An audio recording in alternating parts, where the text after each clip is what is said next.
All right, guys, welcome back to Behind Closed Doors. Today is October 7th. In the great month of October, we have entered into it. It's Behind Closed Doors. Let's get things cracking. Let's do it. With our favorite drink of all time, the Costa Brava, 0 carbs, 0 sugar, 6.7 ABV, vodka, canned cocktail drink.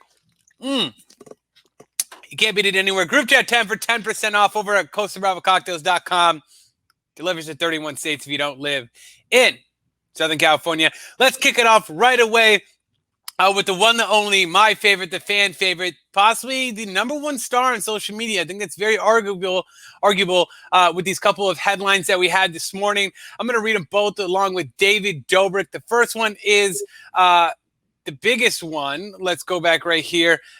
David Dobrik's Tesla giveaway was probably one of the largest U.S. voter registration drives, says Forbes magazine. I think it was over 200,000 people. He had 120,000. 120,000 people got registered to vote, which is amazing. And he's actually a DACA recipient, so he's not even an American citizen. That's the first headline. Let's just discuss both of them. The second one is Reddit co-founder. How do you say his name? Alexis Ohanian. Yes. His new venture fund invests in Disposable Camera App by David Dobrik and his team, a whopping $4 million. Give me your first. Let's start with the voter registration. Voter registration, unbelievable. I know nothing about David Dobrik. I know he's your hero, so I won't slander him. I'm sure he's a nice guy, but registering 120,000 people as a DACA recipient, that is incredible. I feel like more young celebrities can do this. Here's the caveat. Got him registered. He needs to give away 5 more Teslas to make sure that they voted. Right. I mean, how can you even account for that? Or how can that even be done? I vote sticker. You only get that sticker if you vote. I mean, that's true. You can fake it, but like 120,000 people have to fake an I voted sticker? I don't think so. Right. And yeah, that's true. So that'll be tough. I feel you'd even have to register to even be a part of the giveaway. In the details, it says we had somebody looking for keys. It said that you don't even have to be a registered voter. That's not a requirement. Got it. But he got him to vote now, or got him to register. Now we got to get them to vote. That's more important, because registering is only half the battle. Now you actually inconvenience yourself. Go stand in line.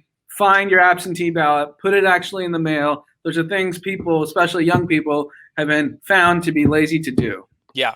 And you can do early voters registration. There's many different ways that you can vote. You don't have to vote just on the day of and stand there for hours on end. Exactly. So, California early voting started October 5th. Yep. Near us, the polling places near me, October 24th, it seems like I can start to vote. Oh, are you doing early voting, or are you gonna? Yeah, I'm gonna go October 24th or 25th. Got it. Get it done with. So be a part of do your civic duty. Go over there and vote.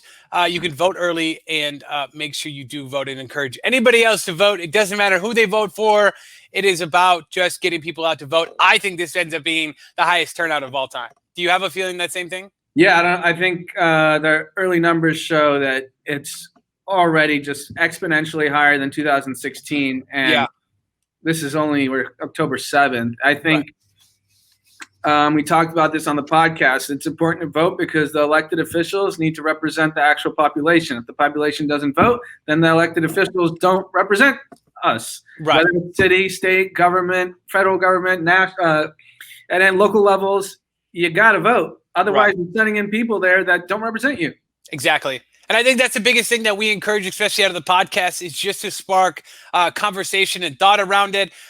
We all have our own personal beliefs, but it's really about just sparking thought and conversations around topics. But it's also to encourage you to be like, hey, be well-educated, well-informed, and go out and make your voice heard. We don't care what side you vote for. You just have to vote. Yeah, I mean, you think about it, like if you have a family member, friend that's dealt with the court system, whether it's civil, criminal, some business lawsuit, guess what? It's probably a judge that was appointed by elected official. It's a judge that may have been elected. Yes. So, and your local elections are some of the most important elections. And if you don't know that, they're more important. They're way more important. Yeah. So make sure you're well educated. I think a lot of people are starting to learn that this year, and maybe that's just me being in my second election now. I feel like there's more motivation and more push than ever and more momentum to get out and vote. It's kind of being looked at like, if you don't, like, what are you doing? I agree. It's a cool embarrassing thing to do. Yes, it's embarrassing to not do it. It's a cool thing to do it. Yep. So big encouragement there. David Dobrik making headlines. Another second headline he made this morning that was a little bit, not as many people saw it, but it was still major, is the Reddit co-founder. His new venture fund invests in his $4 million in their seed round for David Dobrik's Disposable Camera App, it's called. So he came out with this app about 6 months ago. Just like a disposable camera, you take the photo, it processes it in the same filtering as a disposable camera, but you can't actually view the photos until 9 a.m. the next day. So it encourages people not to have to worry about what they're looking at or how it looks, and just taking the photo and enjoying the moment. I love it. And you can also take, you can actually buy prints right off the app and get them delivered to your door. And it looks like a disposable photo? Correct. Got it. That's a great idea. Yeah. Look, he's got one of the biggest reaches out there. Alexis Oynahan is a man that understands influencers. His wife is Serena Williams. Yeah.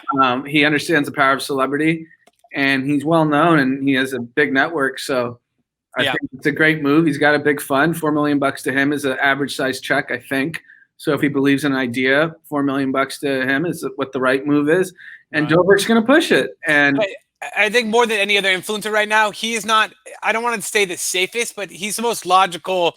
And I think it's really where you put your money right now. This kid is transforming into more than just a vlogger. He's now going after true business ventures. Yeah. It's great. Good for him. So it's more than a clothing company, far beyond anything Bryce or them has done. But I think you can look at it in that same idea of like, there's somebody like Bryce who's trying to transform and build a business around him, and more than just being an influencer that sells merch. That's where a lot of people are. And then I think there's the cap where you're talking about the Logan Pauls and Jake Pauls and these David Dobriks, where they're actually making real businesses out of their influence. Yeah. So pretty incredible. That was our headlining news. So we're going to work on all of our favorite topics. We have some sports, really great sports to talk about. Week 4 of fantasy football. We're going to do, I got a new addiction I'm going to talk to you about. We're going to go into Stock Talk to cap it off. A new stock I'm really, really hot on. And then we're going to finish it up with a couple of hot takes before we send you out of here. So let's get things rolling. First off, our first topic is week 4 of fantasy football. This week we did see 2 games. One of them being pushed back to Monday night. The second one being completely canceled, and that was the Titans and who? I don't know who the Titans are playing, but the Titans. Steelers. Yes, that was last week. Yeah, and they got canceled, and now it's got pushed. But now it's come out that the Titans have, in fact, held workouts while they were supposed to be quarantining. And there's possible talk there's going to be a big, big punishment coming their way. Anand, what more do you know about this? So they, like you said, they practiced at a local school while they were supposed to be quarantining, not being at facilities. And the NFL is going to drop the hammer on them because, the NFL is not like baseball and basketball where you can push games. Right. Like baseball can do double headers back to back to back, and that's acceptable. Right. If football starts games, multiple games start getting canceled, it's a scheduling nightmare. Oh, it's horrid. Everything is so. Then you have guys with fewer rest, less rest. Then you're going to jam in games. Are you going to let some teams get rusty if all these other teams have to finish on the back end? Yep. It creates so many different competitive advantages and disadvantages depending on which way it goes. And I think they are on the borderline of just a true, utter disaster. But the problem is the NFL of all the sports leagues don't give a fuck. They're not giving up that TV money. They're not giving up any of that. In fact, the Miami Dolphins have announced full stadiums. Full stadium. Only in Florida. Only in Florida. So the governor of Florida said you can pack the Dolphin Stadium. But they did come out saying that they don't have plans to do it right away. Yeah, but they're allowed to legally. Right. So that means the Super Bowl is going to be slammed. Super Bowl's in Tampa Bay. That's if we even get. I mean, we'll get to the Super Bowl. Yeah. It's going to be one of the wackiest seasons, just like we saw in the NBA finishing up. Though the NBA is finishing up with pretty much without a hitch as far as coming back. But the NFL is just, you can already see it's starting to get tricky. And if we start losing more games, it just doesn't work. And especially with guys who have complained about Thursday night football already, the injuries that these guys see from either playing on a Sunday or even a Monday and having to play back on a Thursday, they're like, there's literally not enough time to rest and recover. So we're going to see even more injuries than we've already seen in the first couple of weeks here. It's just going to get scary. I don't know. Yeah, like the Chiefs-Pats, they played on Monday instead of Sunday. That's a day of rest they lost. Yep. Is Cam coming back? Is he not? Does he have to quarantine? What are we doing? We don't know. And then they actually had to fly in on Monday to the game. They weren't even there ahead of time to prep. So it is like, it's not even comparable to like a high school game where you travel the day of and go play. I mean, it is, but it's like you're hopping on a plane and flying in. Yeah, without rest, without anything, it's bad. But still played really, really well against the Kansas City Chiefs. I thought up until like the fourth quarter. The genius to Belichick, huh? The man is a genius, certified genius. Let's quickly go over our Week 4 fantasy football. I took another big old fat L. Injuries are killing me. Push games, cancellations. All this is just screwing up my entire thing. So I scored a measly 100 points and took a fat old third loss. I am now dead last in my league. So I am in the league with D. I'm 4-0. Oh, we have a winner. I snuck in a win. My team didn't perform. I got lucky. In the other league, which I've been in for over a decade now, I lost finally. So 3-1. It's not bad. Yeah, but now with the Bills might not be playing, and I have 2 Bills players. I have Diggs and why won't the Bills be playing? Did they come out with an outbreak? There's like rumors the Bills might not be playing. Ugh. The Bills are hot right now, too. The Bills are hot. Let's see. So while he's looking that up over on the chat here, somebody did say, Mex Ninja, we should build the wall around Florida. I completely agree. We should just completely separate them, make it an island. Maybe even bring Hawaii back over and replace them. I never got the Rona. The Titans. Huh? Oh, okay. The Titans might have to forfeit. Right. It'll be very interesting. I mean, the Titans could ruin this for everybody, including my fantasy team. So, yeah, screw you. Unbelievable. Tennessee. Go to Florida if you want to have those type of workouts, I guess. Over here in our live chat, Mr. ET said, again, we're always here live on Twitch. You have to stay up to date with us. Either subscribe here or follow us on Twitter to get updates on when we do go live. But Mr. ET over in the chat said, I never got the Rona, but I've been without my taste and smell for the last 3 months. You might want to go get that checked out. I don't really know what's going on there if you don't have the Rona. 3 months. That's a long time. That's a long time. I think you have it, and you just have lasting symptoms. Yeah, are the case. Could be the case. I also started listening to Dave Portnoy's podcast. So it's him and this other guy at Barstool, who's just kind of the guy at Barstool, who's just picking his brain about like beefs, random stuff going on with the company, his takes. He actually said he got Corona twice. Portnoy did. Yeah, he got it twice, he said. Wow. He said he got the one that we know he recorded. Correct. And he was like deathly ill. Yep.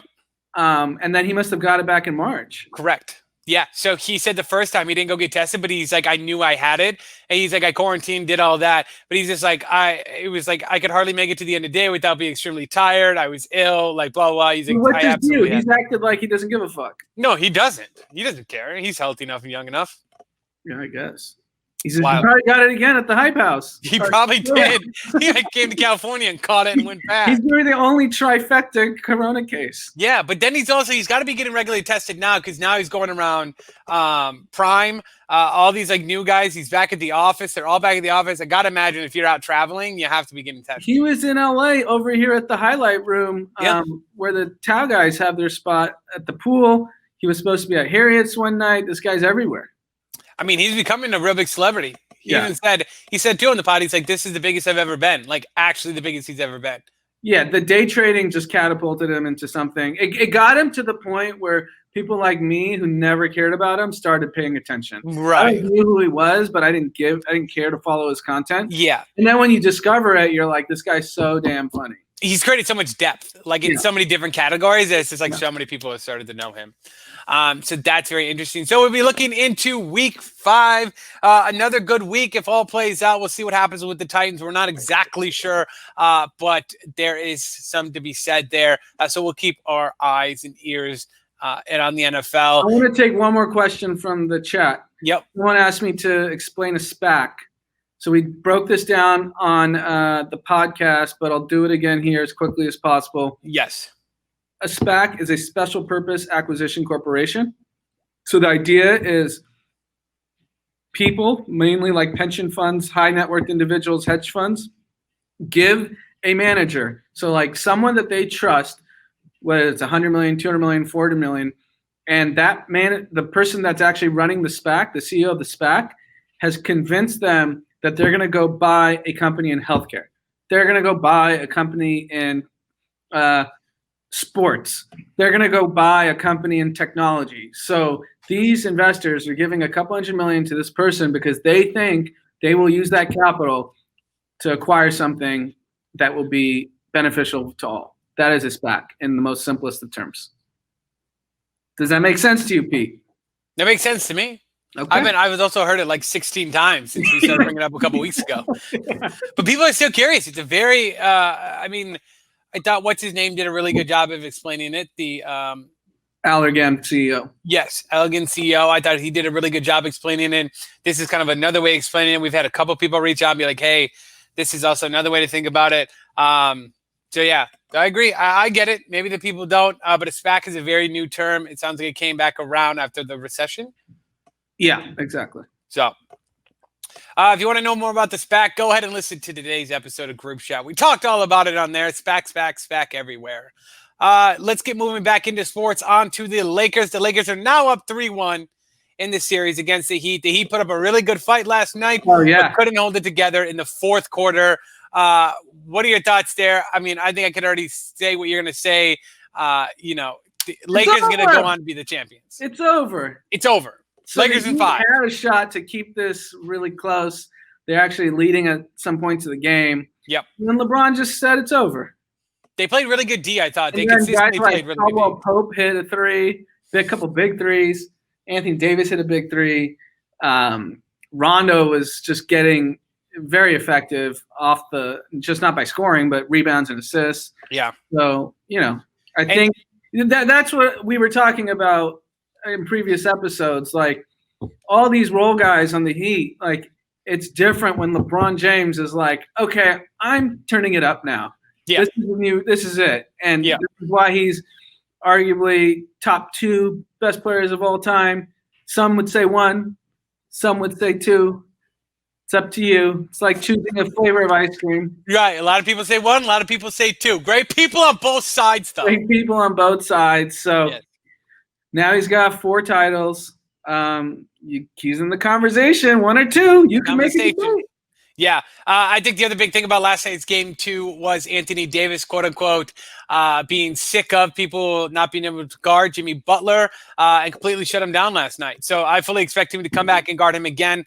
I think, Jimmy's obviously the electricity in this team. He's the backbone of this team. You take a guy out like that, it's not easy to win the game. We saw last night because they have a lot of great role players that can score points. But, I mean, when it came down to it, when they needed those clutch points, when they needed those clutch plays, they kept them out of it and kept them off the boards. And that's what I think helped them finish out that fourth quarter and take that third W. Yep, exactly. So big game tomorrow night. Friday. It's Friday night. Okay, so game 5, Friday night. Fully expect them to walk away with the title. What do you think LA looks like? It sucks because I've lived here my whole life. I've, as an adult, experienced 5 titles, 3 from 2000 to 2003 or 2004, whatever, and then the 2 with Kobe later. And the city is electric when the Lakers win championships. The bars are insane. The streets are insane. People are high-fiving in the streets, hugging each other, random strangers. I mean, let me tell you, when the Laker pride in this city is unlike anything that this city has, it's like the Lakers. Yeah, And I mean, everybody knows the Lakers. you noticed it when Kobe died. That was probably shocking to you. Like, Yeah. obviously it meant a lot to people around the world. Yeah. But what the city was like was, Yeah. I mean, it was so different. Like, and even when LeBron signed to the Lakers, I was at the Grove on a Sunday afternoon, and like, I was wearing a Laker People hat. just started applauding. No, everyone No. started looking at their phone, and like you could watch people like seeing the notification. LeBron James officially signs, and people were coming up to me, hugging me, high fiving, like, "Ooh, nuts!" Random strangers at the Grove. But that's what the Lakers mean to the city. So, Right. It just sucks. I mean, it's not gonna. I mean, I'm sure there are gonna be plenty of people trying to get it in, but it's not. It's not gonna be what it was. Right. So we'll see how that plays out. We'll surely be a part of it in some capacity, whether in our homes or out. Maybe I'll go check out the scene if something is happening. I'm sure bars will be popping. You can still go to bars here as long as they're outdoors, but I'm sure they'll be packed. We tried to go to Brennan's the other weekend, and it was literally about a 30-minute wait just to get in. Where is it? Santa Monica? Down by near Santa Monica, Venice area. Okay. So we'll be watching the game Friday. Hopefully the Lakers walk away with that championship. That would be fun to come back and rub in people's face, especially on Monday. Moving on, speaking of the Lakers, something funny really happened last night during the game, which also plays into our next topic. The spread was 7.5. The spread was 7.5 last night. The Lakers are up by 9. 9, yes. With 5 seconds left. Yes, and Tyler Hero comes down, pulls up. I just watched a Barstool guy have a reaction to it. He was like, "I told you so. We're in the money." And he turns around and he's like, watch it. And Tyler Hero pulls up, hits that 3, puts him down, only up 6. So ruins it for the spread. It's kind of funny. One of our best friends runs a book. Yeah. I play on the book. Yeah. A lot of our friends, some people say a lot of our friends play on this book. But a lot of people don't. A lot of people don't. But he's an LA bookie. Yeah. So when the Lakers or Dodgers win and cover, it's disastrous. He was cheering like he won the NBA title when Tyler Hero hit that 3. Yeah. Everyone's a homer. Yeah. Everyone's betting the Lakers in LA. So it's funny. It's funny to see. Really funny. But that leads it into my new addiction, gambling. So I never was really into gambling. Never came around to it. Now I'm bored on quarantine, and all we have is sports going on, and stocks just aren't doing it for me. They're going up too slow. I get it's good money to invest, and I'll let that investment keep riding up. But gambling is where the fun is really at. It's made my whole weekend a little bit more stressful, but far more entertaining. So I'm into these games. I've been gambling for 15 years. Yeah. Maybe longer. 17 years. That's pretty good. How'd you start? How are you picking games? Are you playing at the spread? Are you doing over-unders? Are you only doing NFL? Are you doing NBA? Are you doing MLB? What are you doing? I'm only doing things I know, so it's really just sitting on NBA and NFL right now, and NCAA football. So those are like my 3 bets you made since you opened your account. We took the Georgia Bulldogs. So you have a fund. Well, no. Well, it was the first one was me and the watching with the Costa guys. So we're like, all right, there's 3 of us total. And he's like, all right, let's all just go $25 or $30 each. We'll throw 100 on Georgia. We say Bulldogs. We called our other buddy who's like big into betting. He's like Bulldogs, no doubt. We throw 100 on Bulldogs. We win 100. We're like, all right, sick. Then we're like, all right, let's. The way your site that you're betting on, they debit your credit card for the $100. Yeah. Right. Yeah. And then now your total shows 200. Yeah. Right. Okay. Yep. And then so we were okay, hold on over here in the live chat real quick. I was betting on over under for the WNBA game, Storm versus Ace yesterday. LOL, I hit. Big play over there. Second play was I'll tell you one that we missed on, and it was so stupid, was the Packers over. I picked their over in the game against the Falcons. Against the Falcons. You would have thought these guys are gunslinging. They came out so slow, so boring, and completely missed the over. I think the over was 56.5, completely missed it. And then the other big one I hit where I quietly put it on my own, I think I put like $50 on it because I'm just playing like 50 to 100 here and there. I put 50 on who played on Monday night? Chiefs, Pats, Packers, Falcons. No, it was late Sunday night. Sorry. A late Sunday night was Eagles.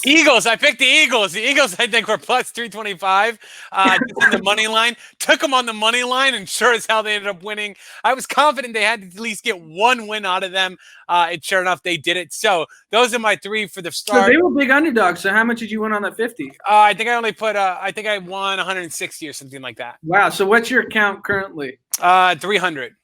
Wow. And then So how I made much of that 300 do you own? Huh? Some of the Costa guys are part of that 300, right? Yeah, I think I had to pay them out maybe 100. So I think I've won 100 in total.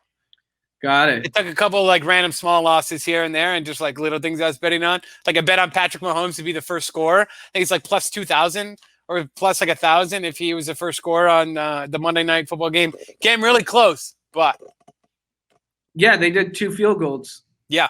Oh, it was 2 field goals, and it was the first one to score a touchdown.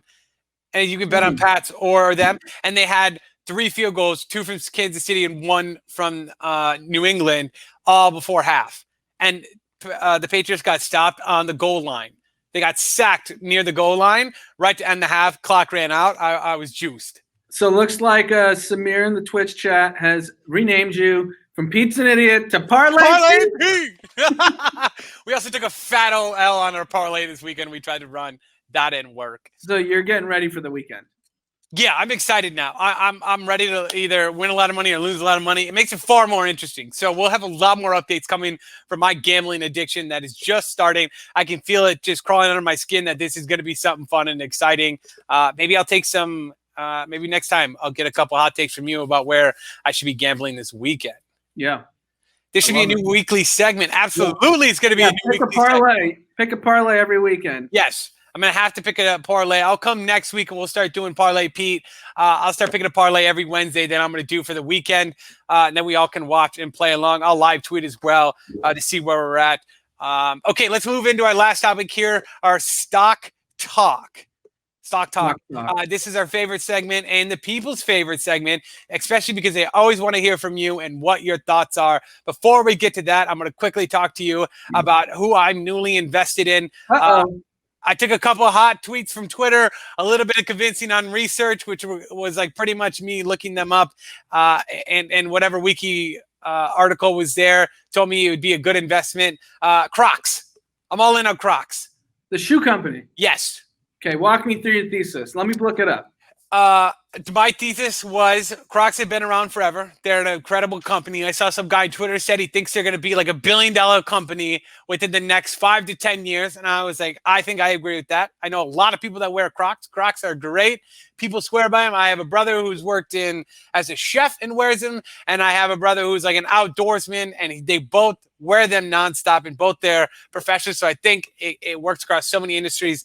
And they did a collab, I think, for sure one with Post Malone, completely sold out. They just did a new one, and I don't think it was J Balvin because that was a McDonald's one. But I think it was somebody else they did a Crocs collab with. Sold out again.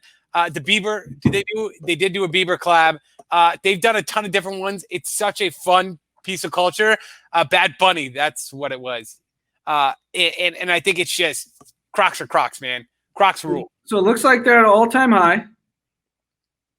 So you're buying at the peak, and Crocs are huge for kids.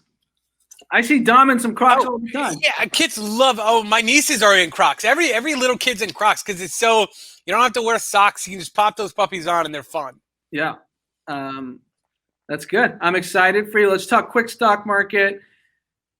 Trump on. What day is it today? We are Wednesday? Wednesday, October 7th. On Monday, he said, no stimulus, everyone go fuck yourself. And the stock market went, stock market tanks. Dave Portnoy started taunting him on Twitter, said, Trump, you don't say things that make the stock market go down, change your tune. I don't know if Trump was listening, but then he started tweeting saying, hey, stimulus checks I'm willing to sign. I'm willing to sign this, that. No one knows what he's even saying. Stock market to the moon. Back up. I woke up this morning with like 5 notices, like such and such, up 5%, up 5%. I was like, ooh, stock market's back, baby. So he's going to say whatever he needs to between now and November 3rd to keep the stock market pumping. But the reality is it's sad because the stimulus checks are needed. And the politicians, both sides, are literally playing with the lives of Americans. We joke that there's obviously, I mean, the K-shaped recovery is as real as it gets. You have wealthy people getting extremely wealthy, and you have poor people getting extremely poor, and it's going to compound, and you're going to see that crime's going to escalate, homelessness is going to increase, evictions are going to increase because people can't pay rent, and it's going to get ugly because the majority of the country is screwed. Yes. Do not get fooled by the record high of stock market. No.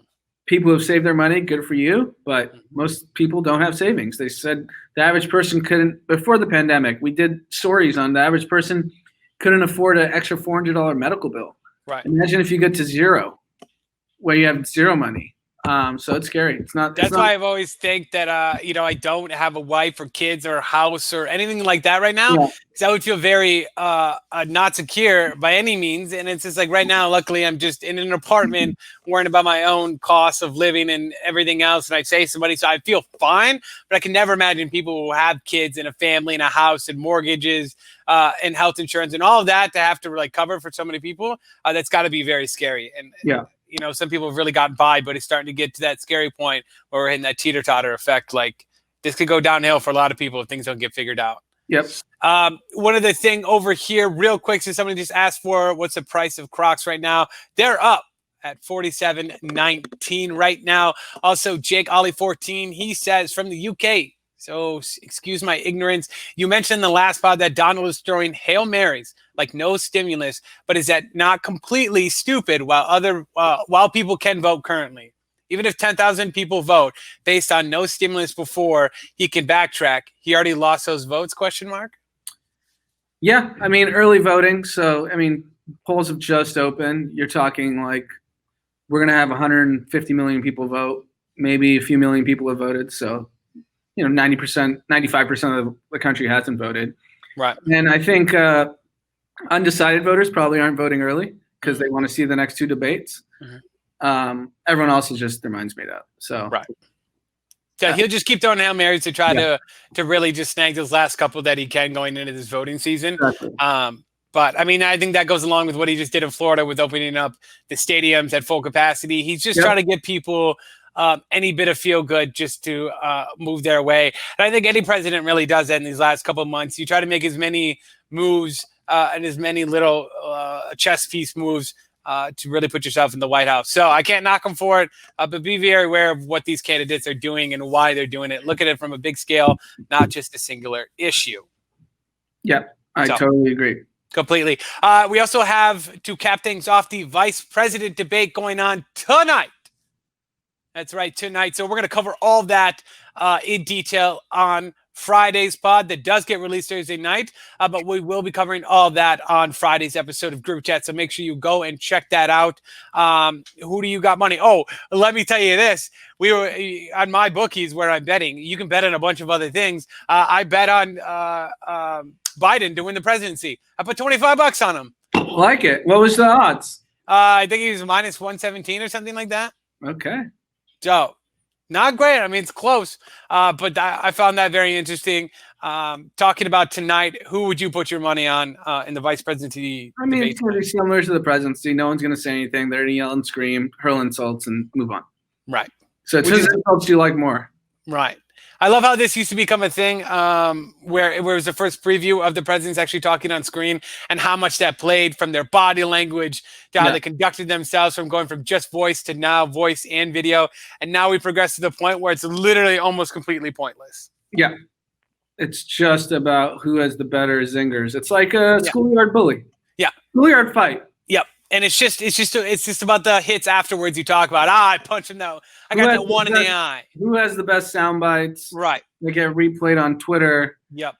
And I think Pence is going to have a tough time because I don't think she's backing down. No, I don't think so. She's got some swag. I saw a video on Twitter the other day. You saw that? She's coming out the airplanes and such, and she had heat on her feet. She's styling. I'm just like, what is Mike Pence going to do, huh? He doesn't know anything about culture. Yeah, I agree. So it'll be very interesting. Again, covering all that debate tomorrow. on a recording of Friday's episode of Group Chat. So again, make sure you're always listening to the Group Chat to cover all of that. Let me grab my Costa. Well, if you have a Costa, go ahead and grab it. If not, we have them here. Do we have anything else to cap off this episode? I think that's it. Great episode. Tune into the pod. We're coming with heat. Yes. We brought the heat all week.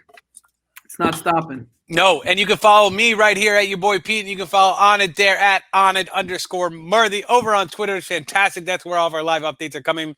Follow us on Group Chat at Group Chat Pod. On Instagram, at Twitter, it's at Group Chat. That's right, at Group Chat. Lakers in 5, as always. We're going to shut off our recording here behind closed doors and answer a couple questions over live on Twitch and YouTube. So if you want to be a part of the conversation, always join us over at twitch.tv/groupchatpod to be a part of the crowd. Peace. Peace.